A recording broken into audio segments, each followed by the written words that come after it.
Hi, Pastor Steve here. I want to share with you for just a few minutes this morning a prophecy that I think is very important. I'm not hearing this taught anywhere, and I'm seeing very little about it on the internet, just a spot here or there.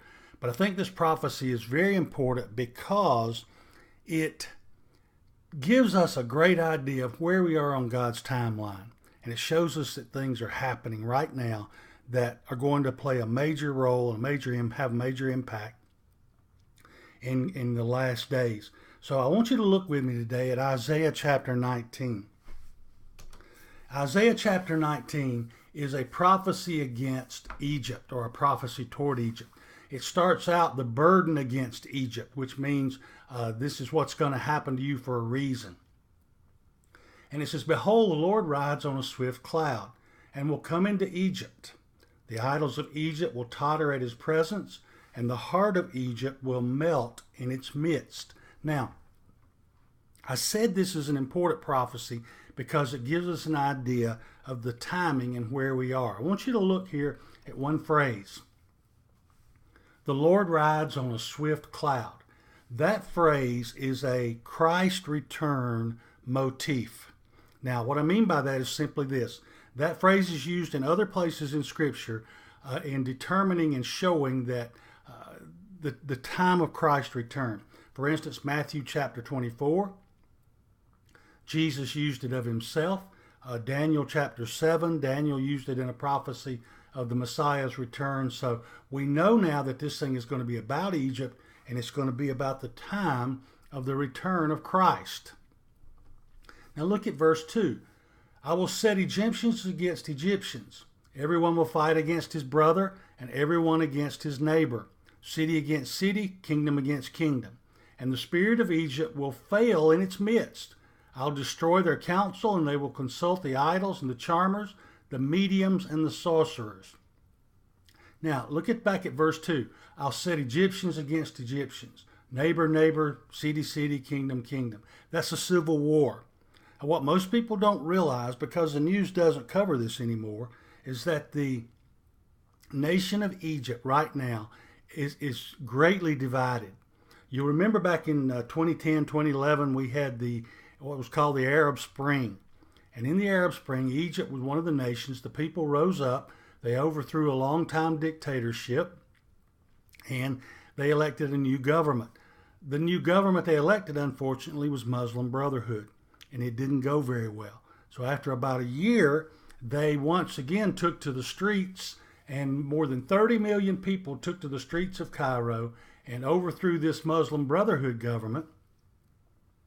And they elected a new, more moderate government. At least that's what they claim. And so the problem you now have is a divided Egypt, because the Brotherhood has not given up, and they won't, okay? There's been continuous violence in the nation since May of 2013. And in fact, in 2017, more than 2,000 people were killed in bombings in Egypt. Now, you didn't hear about them on the news. Our news media is too busy making up stories about other things, which I won't go into.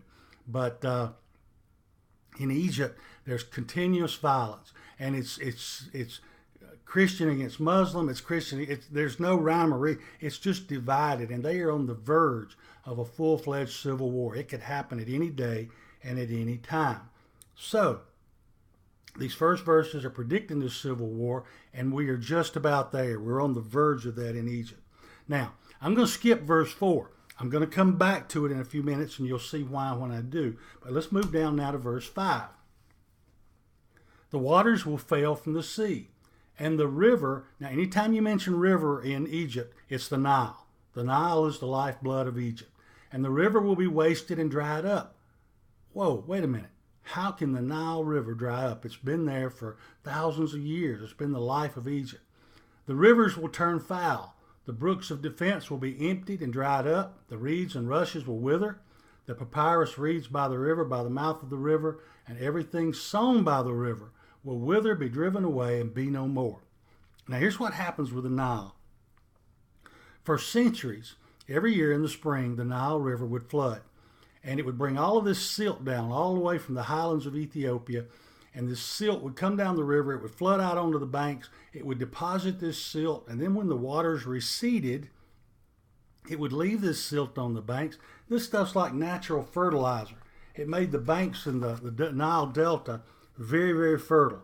But unfortunately, the Egyptians in 1970, in an attempt to control the floodwaters, they built a dam way down south in the country. Remember, the Nile is one of the few rivers in the world that runs from south to north. Okay? Way down south in the country, they built a dam called the Aswan Dam. And this dam was built close to the border of Sudan, and it formed Lake Nasser. Now here's the problem. It turned out to be one of the greatest ecological disasters of all time, because all of that silt that used to run down the Nile is now running into Lake Nasser. Now this lake is in the middle of the desert. And so anytime you have water sitting still and not moving as fast, it will evaporate a lot quicker.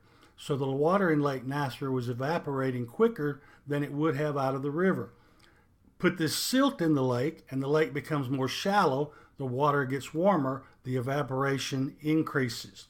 And so they are losing a lot of water that used to flow down the river. And by some estimates, up 25 to 30% of the water that used to flow down the river is now evaporating. So the river is already shrunk to about 75% of what it used to be. That's strike one. Okay? Now, let's move on and look at another situation. The river is formed, the Nile River is formed by two rivers actually. The White Nile begins way down south there at Lake Victoria, flows out through South Sudan and runs up to Khartoum in Sudan. The Blue Nile begins in Ethiopia, in the highlands at Lake Tana, and it flows through the highlands. It's where most of the silt comes from. As the rains, the snows melt in the spring, and that silt runs into the river, and it runs down also to Khartoum, excuse me, where the two rivers run together and form the Nile that runs on through Egypt. Recently, Ethiopia, in an effort to gain some independence and their own electricity and so forth, has built another dam on the Blue Nile called the Grand Ethiopian Renaissance Dam. And this dam is a big problem for Egypt for several reasons. Number one, it's going to further decrease the flow of water down the Blue Nile, which decreases the water in the Nile. It's also going to make another lake where there'll be more evaporation. And so there's a problem here, and there's been a lot of fighting and arguing and so forth over this dam between these nations as to who has the right to this water. Egypt claiming that they have the right to the Nile and nobody can stop it back up. Ethiopia claiming this water is on their property and they can do what they want. There's even been threats of war between the two. And in fact, Ethiopia has put up anti-aircraft guns around the dam to protect it from bombs that they're afraid Egypt may drop on the dam. But problem is, this dam's basically complete now and has already started backing up some water, which is cutting water down the river. And by some estimates, when this dam is fully functional, it will stop some 40% of the water flowing down the Nile. Now remember, we've already lost 25. Here's another 40 of what's left. So we're now way down in their strike two. But we're not finished yet. Here's a satellite image of the nation of Saudi Arabia. It's just next door there, to Egypt in this case. Now, what's interesting about this picture is not what you see, but what you don't see. And what you don't see in Saudi Arabia, there is no rivers and no natural lakes in this country. So how do they survive? Well, they survive over the years because underneath the nation, there is an aquifer of water. It's considered one of the largest in the world. Estimates were at one point that it had 120 cubic miles of water. Here's the problem. Saudi Arabia is the number one, or has been the number one producer of wheat in the world for a long time. How in the world did they do that? By pumping up the water out of this aquifer and irrigating fields so they could make this wheat and sell it and use it for themselves. Problem is they didn't manage the situation. And by most estimates, some 80% of the water is now used up. And they're realizing that they're going to run out of water real soon. So what are they doing? Two things. Number one, they're buying up huge tracts of land in Ethiopia, in the highlands where the Blue Nile starts. And they're planting wheat on these, and they're exporting that wheat to make up for what they can't do in Saudi Arabia. But they are also looking at pipeline projects to pipe water from the Blue Nile area, Lake Tana, across to Saudi Arabia. Now, you can imagine what's going to happen. When they pipe that water over, what water is remaining going down the Nile is not going to be flowing into Saudi Arabia. Strike 3, the river's dry. And this thing could happen at almost any time, in a short period of time. Because strike 2 is already taking place, strike 3 is being negotiated and could happen very quickly. And so the Nile River is dry, okay? You understand what's happening here. Now, a lot of times, people expect some of these prophecies, God just to miraculously do them, like he did the plagues. And he could miraculously dry up the Nile, just with a thought. But in this case, I believe God's using these natural and man-made events to do this. And that allows us to see what is coming and set our timing and know that we are in those last days. Now,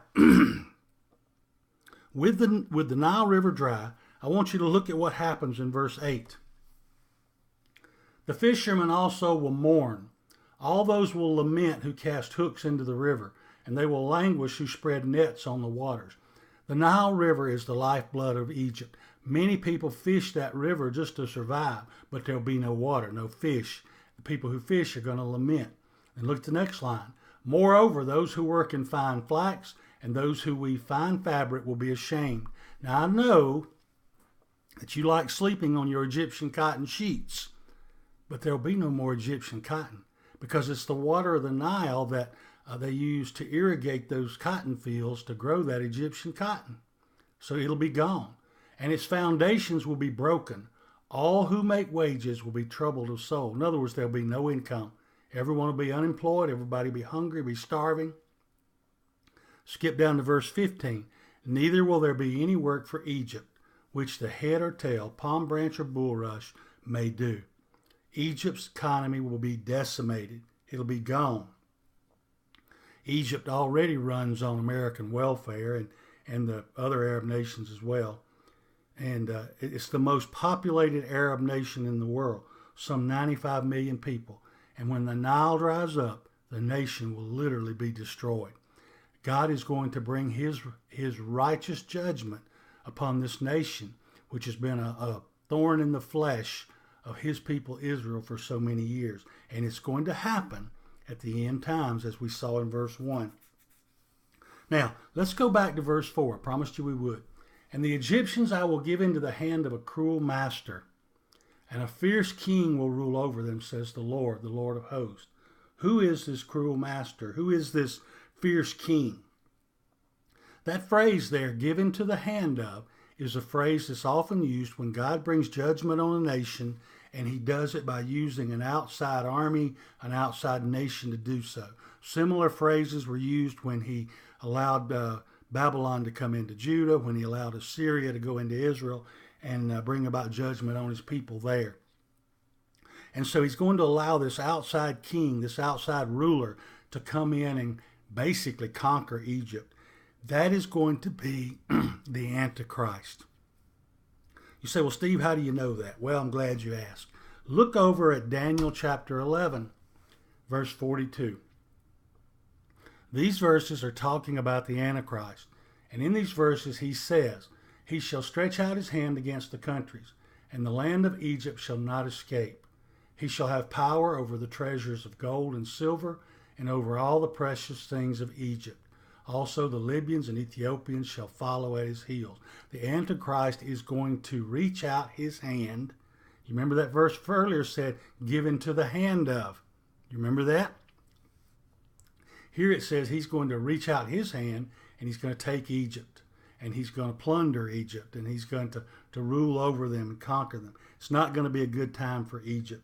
So we know this is all coming. The river is already in the process of drying. That tells us that we are very close on God's timeline, because the river could be dry in a very short period of time. And the river does not have to be totally dry when Jesus returns for his church, because the rapture becomes before the second coming. And this Jesus coming in, this final thing that's going to happen here, will be during the tribulation and close to the second coming. So we could have the return of Christ at almost any day. And we need to be looking up, and we need to be prepared for that. And when we see these things going on in the world, we need to understand what is happening. Well, thank you for listening. Now, this passage does lead me into another prophecy that I want to cover, and I will do that in another video here very shortly, in the next week or so, I hope, on Daniel chapter 8, and we'll talk about that a little bit. But until then, just keep this in mind. The river's drying up, and Jesus is coming soon. And I pray that you have a blessed day, and that you walk in the love of Jesus in all that you do. Goodbye, and may God bless you.